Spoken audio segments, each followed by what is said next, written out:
Hey guys, welcome back to Critical Flick. Today I'm going to review Texas Chainsaw Massacre from Netflix. So, Texas Chainsaw Massacre is a new horror film that came out from Netflix a couple months ago. I finally got around to reviewing it because I was just putting it off and putting it off because I really just did not enjoy this movie. To be completely honest with you, I'm a really big fan of the original Texas Chainsaw Massacre and even the remakes that came out, 10 years ago or so.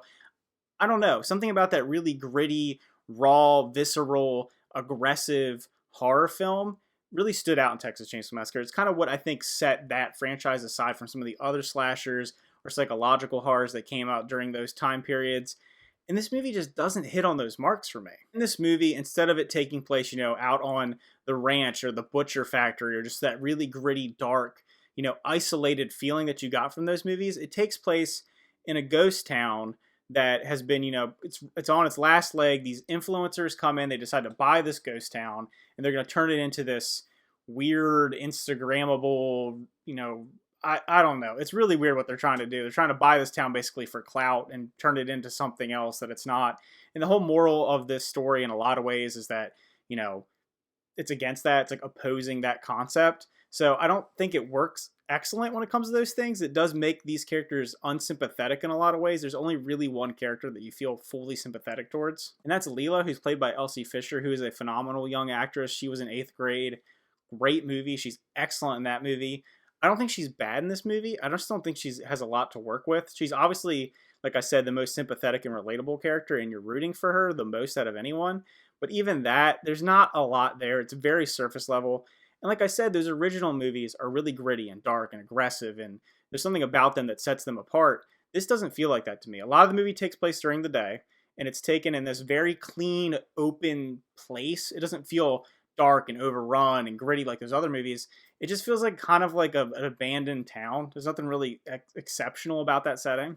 There are a few intense moments. There's, a part where they're inside an old house, an old abandoned house, and they're being followed around by Leatherface. They're trying to stop him. He's obviously this unstoppable force and he's chasing them. So that's a little intense. There's also a scene that takes place on a bus. It's at night, and all these influencers are like partying on this party bus, and Leatherface walks on and they don't understand what's happening, and then he kind of goes, full crazy, and they're recording it, and it's so silly. There's a lot of ways that this movie just feels kind of silly, that it takes away from the gritty intenseness of it.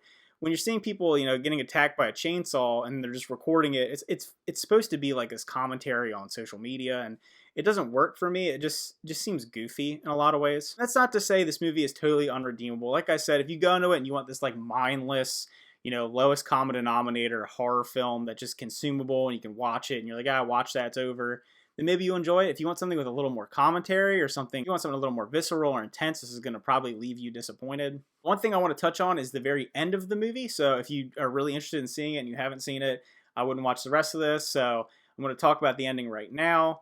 So the way it ends, you have Elsie Fisher and her sister, and they're leaving in their Tesla. They think they've defeated Leatherface. They think he's been, killed, and they can finally leave the town. And they're having this bonding moment because they've been through a lot and they're struggling, and it's like the sister bond, and they come together.